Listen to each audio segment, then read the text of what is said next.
ભાઈ 5000 રૂપિયા હોય તો આપ ને. ના ભાઈ મારી પાસે નથી. ભાઈ હા ભાઈ હું જાઉં છું હો.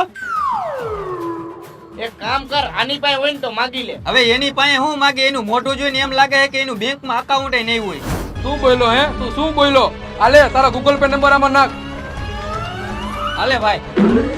5000 હાલે. વધારું હજી એક 0 વધારું? ના ના ભાઈ, ખાલી 5000 નાખી દે ને. હા તો ભલે. હાલે જો શું બતાવે હે? Instant bank balance. હા તો એનો મતલબ શું થાય? એનો મતલબ એ થાય કે તારા બેંક અકાઉન્ટમાં પૈસા નથી. હા તો પૈસા નથી, બેંકમાં એકાઉન્ટ તો હે ને. તું હમણાં કહેતો હતો ને કે આનું બેંકમાં એકાઉન્ટ નથી. મારા બબે એકાઉન્ટ હે, એક આઈસીઆઈ બેંકમાં હે અને એક બરોડા બેંકમાં હે. હજી કોટક બેંકમાં ખોલાવાનું હે. એટલે આ વાત ભાઈબંધ રાખે છે બુદ્ધિ વગરના. સાચી વાત છે એની. તો મારી વાત કઈ ખોટી હે? તમારું કઈ બેંકમાં એકાઉન્ટ હે આમાં કમેન્ટ કરો.